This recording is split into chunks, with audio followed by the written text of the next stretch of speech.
Today in Duskmourn, we get our Black Overlord, a legendary survivor, an alien abduction vehicle, and a bunch more, which means we should probably break it down. Hello everyone, it's Seth, probably better known as Saffron Olive, and it's time for another daily dose, perhaps our final daily dose of Duskmourn spoilers. So tomorrow we get the full set, but I think we might already have all the rares and mythics. I don't know, we'll have to wait and see. If I missed anything, we'll do another video tomorrow, but today we have a bunch of cards to talk about, including some super sweet stuff, which means we should probably jump right into it and start talking more Duskmourn cards. Before we do, some super quick reminders. First, if you need any of these cards, you can snag them from our sponsor Card Kingdom over at cardkingdom.com/MTGGoldfish. Second, to keep up on all the latest previews throughout the day, you should head on over to MTGpreviews.com. Third, today is Commander Precon Day. We get our final two Commander Precons, and Tomer's going to make videos covering both of those on the Goldfish Commander YouTube, so make sure to check those out as well. And finally, even though today might be our final spoiler video, there's still a ton more Duskmourn to come. Next Wednesday, early access day to check out the new cards on MTG Arena, so make sure to check that out. And then we'll have reviews and gameplay and all that stuff, so keep an eye out for that in the future. Anyway, let's talk, perhaps one last time, about Duskmourn. So first up today, we get our final Overlord, the Black Overlord, an Overlord of the Balemurk. So Overlord of the Balemurk, 5 mana 5/5, Avatar Horror. It is impending 5 for 2 mana, and then it says, when it enters or attacks, mill 4 cards and return a non-avatar creature planeswalker card from your graveyard to your hand. I saw some people wondering, why does it say non-avatar? And the best that I can tell, Wizards didn't want people to be able to loop 2 copies of these, where you could like play one to get back one from the graveyard, the one on the battlefield dies, then you play the one to get it back from the graveyard, and kind of have this weird like infinite blocker. I don't know if that would actually be too powerful, but that's the only reason I could see for the non-avatar text, and I think this is maybe the most divisive of the Overlord cycle. I've seen some people say they think the card is one of the best Overlords and like really strong. I've seen other people say they think it's the worst Overlord and absolutely horrible. I will say I think this card is kind of insane and going to be incredibly strong in Standard, and the reason for this is its impending cost is so incredibly low. It only 2 mana. This is kind of like if Tignuma was a cash grab. It's essentially like a cash grab, one of these 2 mana fill your graveyard, give something back to your hand spells, except it only gets creatures and planeswalkers, which does mean there's more whiff potential depending on the deck. Cash grab getting any permanent means worst case you always just like hit your land drop with it. Overlord's not going to do that, but this still seems like an incredibly strong card in a grindy Standard format. You can play it early, start filling your graveyard, find a creature for the next turn, and then later it turns into a pretty powerful 5/5 that's going to be filling your graveyard and getting something back every single turn when it attacks. So where do we actually play this card? So obviously, if you are a dedicated self-mill deck, the card is absolutely great. Like, if you're playing Urborg Lordwives and Cruel Somnophages, this is a 2 mana way to fill your graveyard that is also a creature in your graveyard, so it's just like the perfect card for a deck like that. But I think it's actually even better than that. I think this is a card that you can just play in any black deck. I don't know if you play a full 4 copies, but let's say you're playing mono black, or maybe you're playing a Golgari, maybe you're playing Dimir midrange. I think some number of these is probably worth it. Like on turn 2, you can fill your graveyard and find a Preacher of the Schism maybe for the next turn. It can get back his Shoulder later in the game. So it seems just like a really good grindy value card in a Standard where there's a lot of these go long, grindy, mid-range card advantage style decks. This just fits right in with what your deck wants to be doing in Standard. Also works really well with creatures that put themselves in the graveyard as removal, like Trumpeting Carnosaur, Harvester of Miseries. You can like pitch these for removal, then overlord them back, get more removal, or play their creature sides later in the game.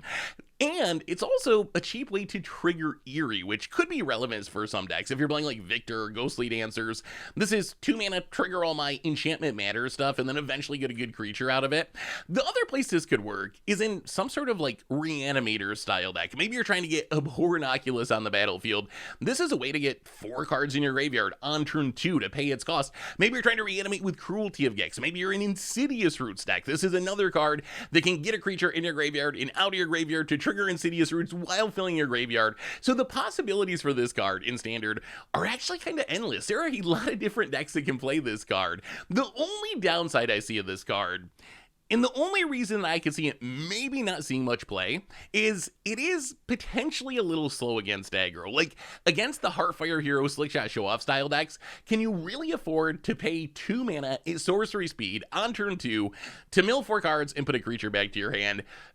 Probably not. So that is my only catch with this card, is against aggro, it just might not be fast enough, but in any non-aggro matchup, this card feels like a legitimate bomb to me that's going to be one of the best cards in your deck. So Overlord of the Balemurk, not really any commander potential, I don't think, or like serious commander potential. I don't expect it to do a ton in older formats, although maybe like Pioneer Greasefang or something like that could play this just as a way to fill their graveyard.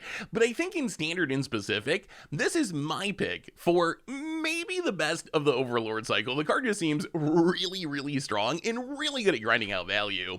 We also got a new red sorcery in Waltz of Rage. So Waltz of Rage, 5 mana sorcery, says target creature you control deals damage equal to its power to each other creature until end of turn. Whenever a creature you control dies, exile the top card of your library. You may play it until the end of your next turn.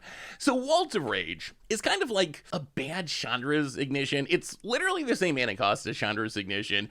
It's the same ability as Chandra's Ignition, except it doesn't hit your opponents. It only hits creatures. You do get the upside that it kind of turns all your creatures into Clockwork Percussionists, where you get a little card advantage as your creatures die. So Waltz of Rage, I think this card is just bad. So even Chandra's Ignition didn't really see standard play. The problem with trying to play this card in a like 60 card competitive format is, let's say you're playing standard and you're like, all right, I can use this as a Wrath. I'm going to play my Dragonhawk and then I'm going to Waltz of Rage and I'm going to wipe out your board. It's going to be super sweet. The problem is, because of how Waltz of Rage is worded, where its target creature you control deals the damage, if your opponent has a removal spell to kill the thing that you target, it fizzles essentially the entire spell. You're not going to get any damage on anything, and it fizzles your Wrath, and that's something that's going to happen a lot in 60 card format. So this is like a Wrath that can be fizzled by a Go for the Throat, which I think means it's probably just going to be bad. In Commander, I think this card's also mostly bad there as well. Chandra's Ignition sees a lot of play in Commander, but if you look at how people play Chandra's Ignition, the biggest reason to play it is as a combo kill to actually kill the entire table, not as a Wrath to kill your opponent's creatures. The most common way to play Chandra's Ignition is with like an infinitely big creature combo, like Oaken and Frenetica free, where you can keep flipping coins to make your Oaken infinitely big, and then you just Chandra's Ignition, you deal 1,000,000 damage to everyone, you win the game. Or like you play a Blatesteel and deal 11 infect to everyone and win the game. In Chandra's Ignition that only hits creatures, I don't think has that much appeal. Like, maybe if you squint really hard, you could play it in like Prosper based on its second ability, where you're like getting cards in exile, and it is kind of cute with Prosper since Prosper has Death Touch, so even though you're only dealing 1 damage to everything, that 1 damage will have Death Touch, so it'll kill everything on the battlefield. So maybe there's like some fringe implications, but I think a Chandra's Ignition that doesn't actually deal with your opponents and only deals with their board is kind of just like worse than Blasphemous Act or worse than Chain Reaction. So my expectation is this is kind of like a bulk rare. I don't know if I'm missing something that makes this card super good. Definitely let me know in the comments, but my guess is kind of a bulk rare that doesn't see any standard play, and I'd actually even be surprised if it showed up very heavily in Commander. Next up, we get a pretty powerful looking new vehicle in Unidentified Hovership. So a 3-mana white 2/2 flying vehicle. It says when it enters, exile up to 1 target creature with toughness 5 or less. When it leaves the battlefield, the exiled card's owner manifests dread and it accrues for 1. So essentially a removal spell that doesn't give back the thing that you exiled when it leaves. Instead, it gives your opponent a face down 2/2. I think this is mostly a top-down design of like an alien abduction. You get beamed up by the tractor beam and eventually they put you back, but if you're too big, I guess they can't beam you up or something. So why is this card exciting? So it looks like a Skyclave Apparition, and Skyclave Apparition proved to be a really, really good card to the point where it still sees play in Modern, it still sees play in Pioneer, and the reason this card is so good compared to other versions of this effect, like a Banisher Priest, is you don't give back the original card when it dies. We've seen with Skyclave that giving back something else is is way more powerful than giving back the original card. So if you Unidentified Hovership and snag a Shieldred, that Shieldred's gone forever. If your opponent kills a Hovership, they get a face down 2/2, but that's still way better than the Shieldred. Plus, it has flying. It's a Windrake essentially, which I know isn't like insane or anything, but it can chip in for some damage in the air. And as we've talked about many times before, the best vehicles in Constructed typically have flying. If you look at Heart of Kirans and Smuggler's Copters and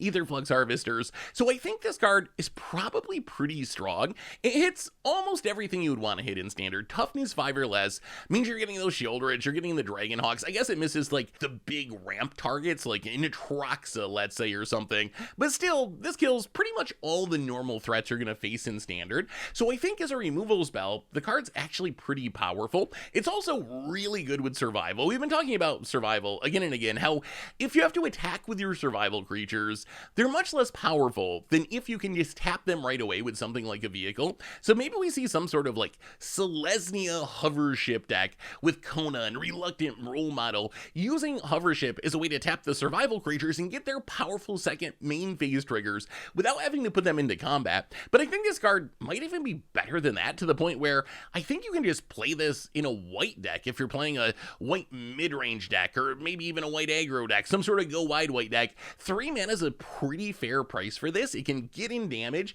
and the fact that you manifest red rather than giving back the creature just really puts this card on another level. There's maybe even an argument that this could show up in like Pioneer Greasefang or something. It is worth pointing out, compared to Skyclave Apparition, Skyclave gets any non-land permanent mana value 4 or less. This only gets creatures, so it's not quite as good, I don't think, as Skyclave, but it's still very, very close. In Commander, I think this is mostly a card for vehicle decks, and I think if your deck has synergies for vehicles, this is worth running. It's not an insane removal spell in Commander, where there's a lot more big creatures that this will end up missing, and there's a lot higher chance of like a Farewell-style Wrath or a Vandal Blast that's just going to wipe away all the artifacts.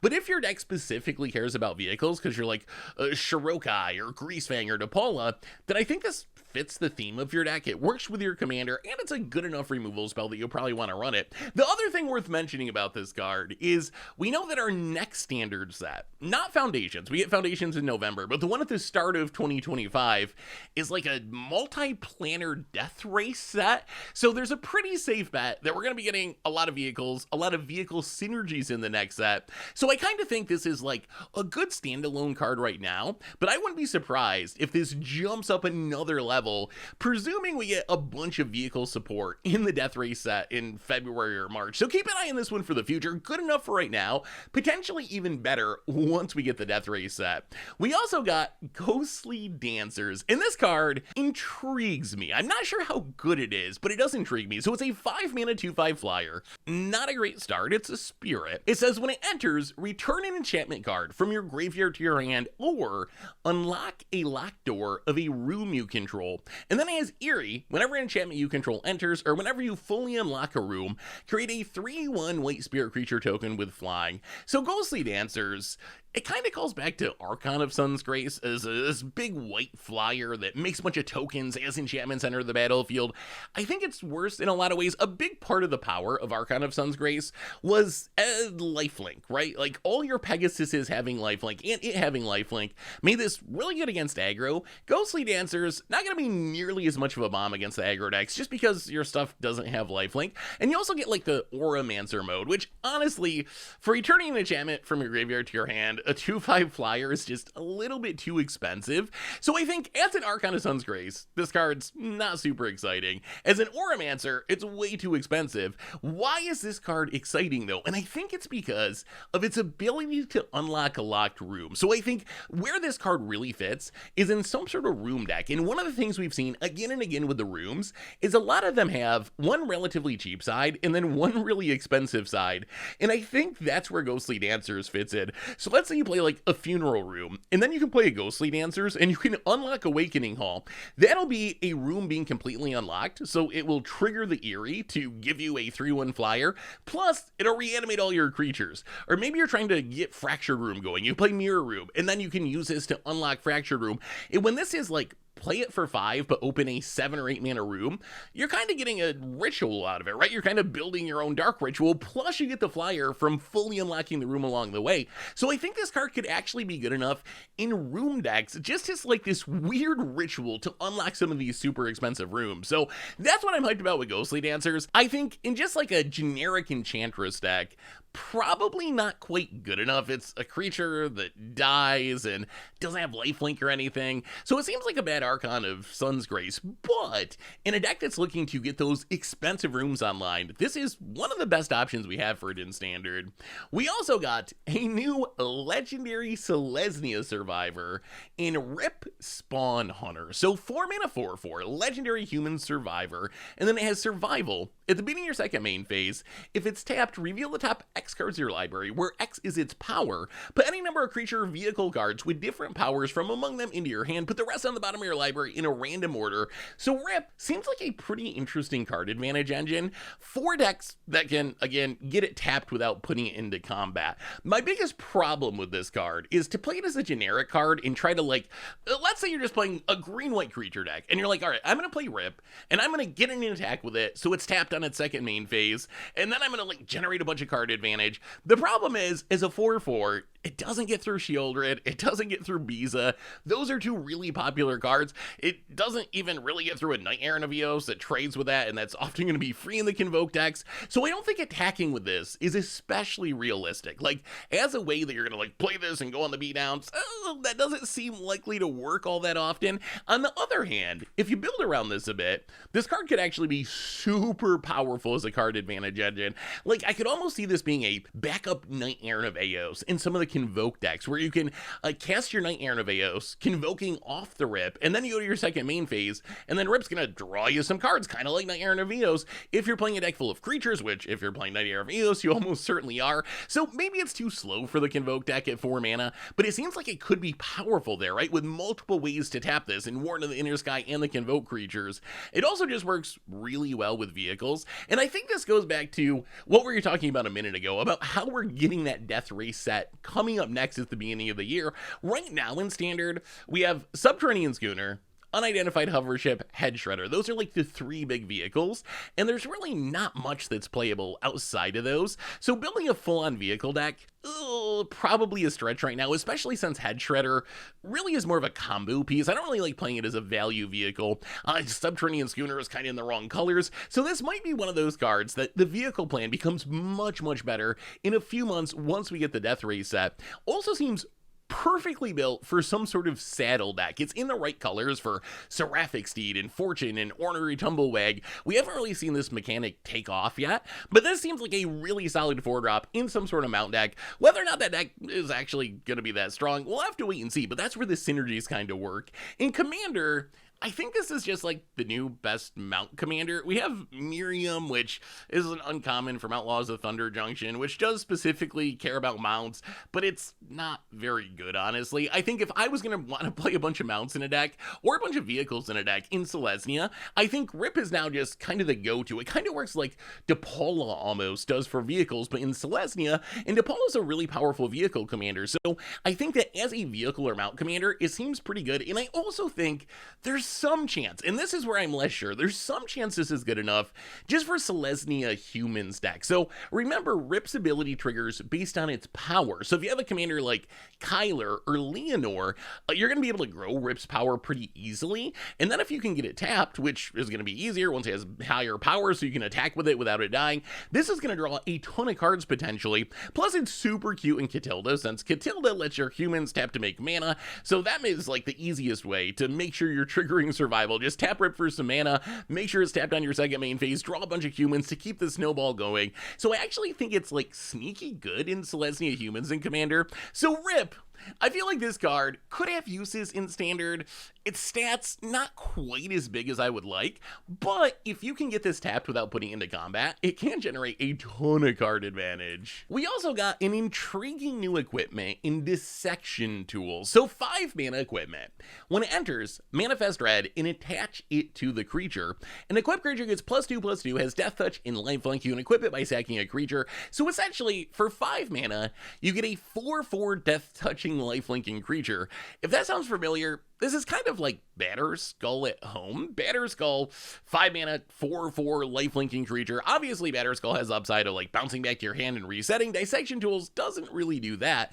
But still, the biggest reason I'm hyped for this card is I've really wanted to build Stoneforge in Timeless. The problem is, Stoneforge is lacking good equipment. There's no Batterskull, there's no Calder Complete, so there's not really this big finishing equipment that you can get. And I feel like Dissection Tools might just be our timeless Batterskull for the time being. So definitely planning on revisiting Stoneblade in Timeless now that we have Dissection Tools to work as our Batterskull. The other intriguing part of this card is its equip cost. So equip sack a creature. In a generic deck, is probably a pretty tough equip cost, right? You don't want to be sacking your creatures to give something else +2/+2 Death Touch and Lifelink. That's a really, really big cost. On the other hand, in the right deck, this can actually be an upside because it's technically a free sack outlet. You can just keep moving it around to sack your entire board. So if you need a Woe Strider effect or a Bard effect, this does get the job done. In Standard, there are combos that require infinite sacrifice, right? Like Yiga Eater Evolves with Camella, where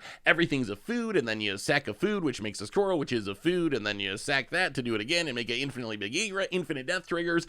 The problem is you need that free sack outlet to do it, and all we really have is Bart right now. So if you're a combo deck in Standard that just really needs a sack outlet, this can get the job done, even though it isn't especially efficient. In general, though, I will say, I don't think most decks are going to play this as a sack outlet. It might work in Standard out of necessity, just because we don't have better options, but in other formats, there are other equipment that do the same thing that are just cheaper, like Demon Harbeck or Grafted War Gear.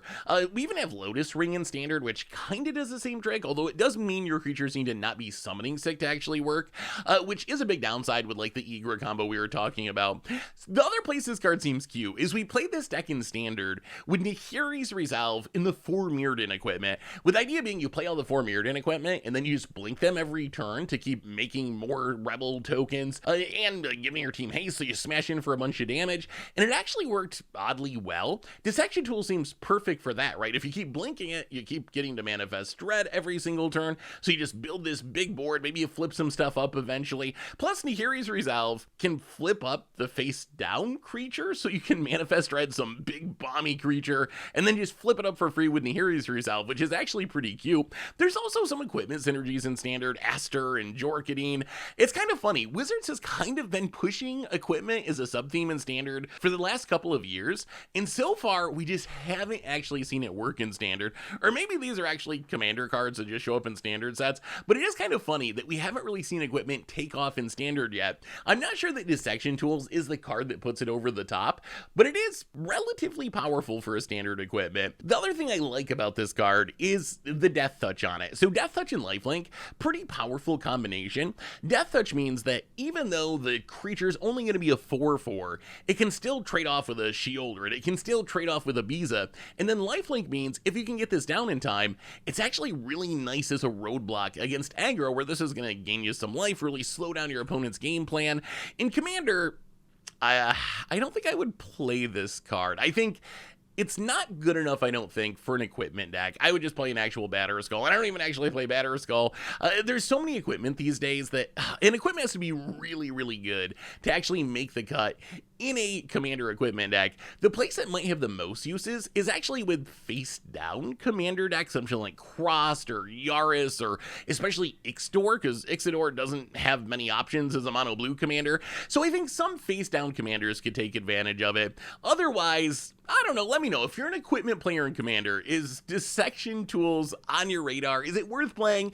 I'm leaning towards probably not, but maybe there's something I'm missing about the card. As far as lower rarity cards, there's a few that deserve a shout out, starting with Get Out, 2 mana, double blue instant. Choose one, counter target creature or enchantment spell, or return 1 or 2 target creatures and or enchantments you own to your hand. So Get Out is a counter spell. Actually seems kind of reasonable. 2 mana to get a creature or an enchantment. We haven't seen this exact spell. Probably the closest is Nullify, which is creature or aura. This is like an upgraded Nullify, essentially. And we've seen cards like this see play in the past, and we're going into a Standard where there's lots of creature decks, and now thanks to Duskmourn, a lot of enchantments that are worth countering. So this could actually be pretty powerful. One card that gets a creature or a Caretaker's Talent, a Sheoldred, or a Innkeeper's Talent actually seems pretty decent. Plus, then you get the upside that in some cases, I don't know, maybe you bounce an Overlord to reuse its enters trigger or something like that with the second mode, although I think that's mostly a fringe thing. Although, even in the decks that could want it, I could see it being pretty good, like the Haughty Jin decks. Maybe your opponent goes to kill your Haughty Jin, and you just use this to bounce it back to your hand, knowing that it's going to win you the game in a turn or two if you can keep it alive. So the more I think about this card, the more I like it. I don't want to say it's a staple or anything, but I do think it could be standard playable. We also got a new uncommon room in Surgical Suite / Hospital Room. So Surgical Suite, 3 mana. When you unlock this door, return target creature card with mana value 3 or less from your graveyard to the battlefield. And then for 4 mana, Hospital Room is whenever you attack, put a +1/+1 counter on target attacking creature. So this card I think is close to being playable. It's essentially Helping Hands with a 1 mana tax, but it is an enchantment, so maybe paying that tax is worth it if you care about enchantments being on the battlefield. And then the Hospital Room is kind of like Ranger class once it's leveled up. We actually saw not that long ago that level 2 of Ranger class was really, really good in standard. Obviously, Hospital Room, 4 mana, which is a big difference between paying 2 and paying 2 to level it up. You don't get a creature out of it. But still, when you add all this together, in some sort of like white weenie aggro deck, I could see this card having a shot. We also got Winter's Intervention, a 2 mana instant in black that says deals 2 damage to target creature, you gain 2 life. This is essentially a Sorin's Thirst or a Farika's Cure, and these are cards that have seen plays in their standard, like against an aggro deck, being able to kill a small like creature on turn 2 and also buffer your life total by gaining a couple life. Pretty nice. We'll have to see how it lines up with current standard, where a lot of the red aggro threats have death triggers, or there's pump spells that maybe get them out of range of this. So I'm not sure how it lines up with current standard, but based on what we've seen with similar cards in the past, it's worth keeping in mind for some sideboard slots. We also got Keys to the House, which intrigues me for one reason. So it's a 1 mana artifact. You can pay 1 and tap it and sack it to search your library for a basic land card, put it in your hand, then shuffle. Not a very good effect. I mean, I guess maybe in limited or something if you're trying to build 5 color. The intriguing mode is pay 3, sacrifice it, lock or unlock the door of a room you control, activate only as a sorcery. So we were talking earlier about that white eerie rare that was able to unlock rooms. This kind of does the same thing, right? Fractured Realm, Lecture Hall, Warp Space. There's a lot of rooms that are 6 mana, 7 mana, 8 mana, and having this for a total of 4 mana and kind of 3 mana because you can split it up and pay 1 and then pay 3 later actually seems kind of powerful to turn on these really strong rooms with high mana values a little bit faster. So we'll have to wait and see. I'm working on 5 color against the odds rooms to see if we can actually win the game by getting 8 different named rooms on the battlefield, and I think Key to the House would definitely show up in the room deck. I'm going to try it at a minimum, but I think it might be worth it, because if you think about it, if you unlock a 7 or 8 mana room with this, it's kind of generating 5 mana almost, 4 mana, like a really, really huge burst of mana. We also got Sheltered by Ghosts, and I do not know what to think of this card. This card is either going to be really good or stone unplayable. So 2 mana Aura. Enchant a creature you control. When it enters, exile target non-land permanent an opponent controls until it leaves the battlefield, and then enchanted creature has +1/+0, lifelink, and ward 2. So at first glance, this style of removal seems really bad, right? So you have to play and enchant one of your creatures. If your opponent kills the creature in response, it fizzles this. Plus, even after it's on the creature, if they kill the creature, this goes to the graveyard and they get their creature back. So in general, I'd be a little bit skeptical of removal that has so many conditions attached to it. On the other hand, we do have a lot of enchantment synergies in standard, and maybe this is really like a tempo play. I think the ward 2 on this card is what really intrigues me. I'm imagining you like play this on a Calyx, get rid of your opponent's blocker, smash it and start copying stuff. Maybe you start copying the Shelter by Ghost and upping the ward cost even higher on your Calyx. So in a tempo plan like that, maybe this is worth it. It's definitely temporary removal, but if you're like got a big ward into the Inner Sky and you play this and you give it lifelink and ward and smash your opponent for some damage and get rid of their thing for a couple of turns, maybe it's worth it as a tempo play. But I'm very curious. We've just never really seen a card like this before. I'm going to go with it's really good in specific decks. I think if you have aura synergies, enchantment synergies, card might be pretty solid thanks to the ward. On the other hand, I don't think it's a generic staple removal spell, but the design of the card really intrigues me thanks to that ward. Of course, we also got a bunch of Giraffe Chaff stuff that you can check out over at MTGPreviews.com. Anyway, that brings us to the end of our daily Duskmourn spoilers for the day, and honestly, maybe for spoiler season. So we're supposed to get the full set tomorrow, I believe, on Friday the 13th, which I think is why we had this long, drawn-out, kind of weirdly paced spoiler season. Wizards had to go for the flavor win, right, with spoilers ending on Friday the 13th.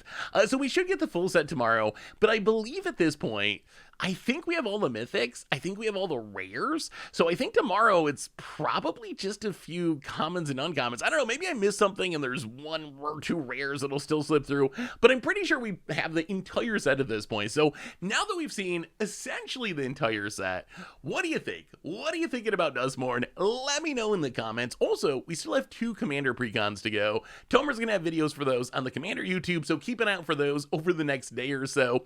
So anyway, everyone, thanks for hanging out this spoiler season. Like I said, if there's enough spoilers tomorrow, I'll be back for one more video. If not, this might be the last one, but thanks for hanging out this spoiler season. I hope you enjoyed it, and make sure to come back next week when we get to start exploring the format. Early access day on Twitch on Wednesday, then we'll have tons of gameplay videos and so forth with the new cards, reviews on the podcast, so check all that stuff out too. Thanks for watching, everyone. I hope you enjoyed it, and I'll be back tomorrow, maybe, with more Duskmourn spoilers. So until then, have an amazing day, and I will talk to you soon. Looking for even more magic? Well, you can find yesterday's spoiler video here, or maybe check out the Against the Odds, where we made a ton of otters with Vasuma Diplomancy.